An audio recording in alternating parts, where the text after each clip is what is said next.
Right now, we know a lot of people are worried about the possibility of contracting COVID-19, and with the new developing details every second, we know it's hard not to be scared.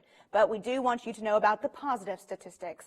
According to Johns Hopkins, more than 80,000 people have recovered from the virus. And tonight, we're hearing some of the stories of survivors who have fought their way back to health. Reporter TJ Holmes has the details. Tonight, Governor Dunleavy declaring a public health disaster emergency in response to concerns over the coronavirus.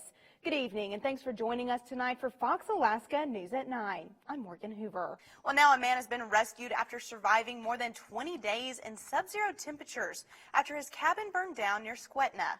According to troopers, family members had not heard from 30-year-old Tyson Still in weeks. Take a look at this video right here. Also today, groups in Alaska pushing for equality held a roundtable calling for protections against LGBTQ discrimination here in the state and across the country.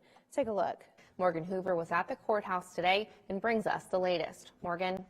Nicole, today we got the first look at Christopher Carmichael, the Gladys Young elementary principal who is accused of sending inappropriate text messages to minors.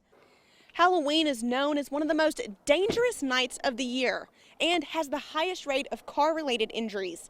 That's why your trick-or-treaters should either wear reflective tape this Halloween or carry a flashlight with them. 31-year-old Pago Beefcake Lililio, who was charged with attempted murder of an Anchorage police officer last October, was sentenced to 30 years in prison today. If you were driving down the road and you saw a woman waving her hands and asking you for help, would you stop and give her a ride? Well, that's what one woman did. But that small act of kindness had a violent end. Nicole, today Republicans defended President Trump. Democrats said that he gave them no choice. Now, this is only the third time in American history that a president has been impeached. Well, it is now day 9 since an ice dam in Willow has caused some serious flooding, but the rise in temperatures has caused a lot of that ice to melt. So crews are working today to clear the path to make it easier for families to get in and out of their homes this week. Last night, APD and SWAT officers responded to a call at this residence where a man who is believed to be under the influence of drugs shot at officers and then stabbed a police canine with a sword. You can see in this video, captured by neighbors, the man walking across the street and pointing his gun at people. Then you see the man shoot out the window, fire a shot towards police, and then climb through the window. Neighbors reported that the man was threatening suicide and standing outside of his house with a handgun. When officers arrived, the man pointed his gun at them, fired a shot, and then barricaded himself in the house. 3 other people were inside but were able to evacuate without being injured.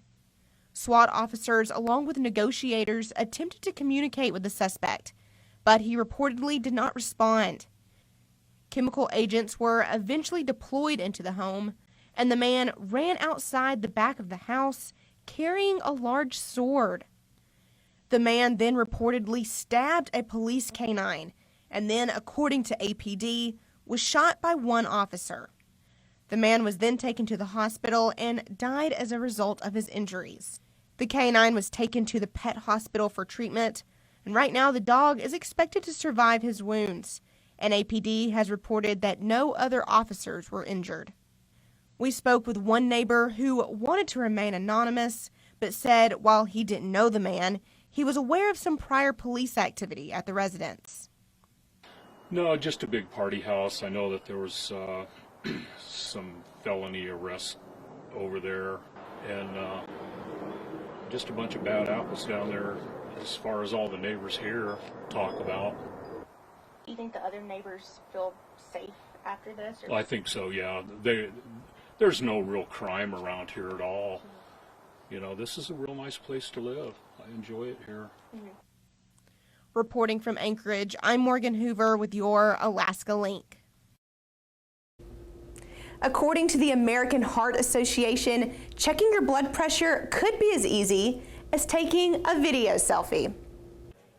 Finding an easy way to measure blood pressure is important, given that nearly half of American adults have high blood pressure, and many don't even know they have it.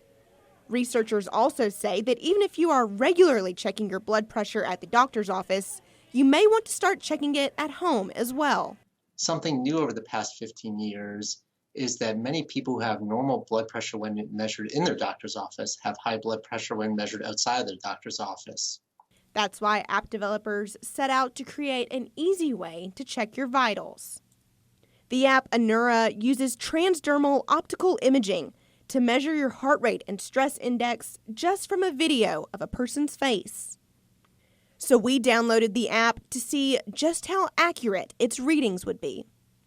According to the app, my stress index was 3.4 and my heart rate was at 103. After manually checking my heart rate, the app proved to be pretty accurate. As far as checking your blood pressure, the app developers say that feature will be released pretty soon. Reporting from Anchorage, I'm Morganehoover with your Alaska Link.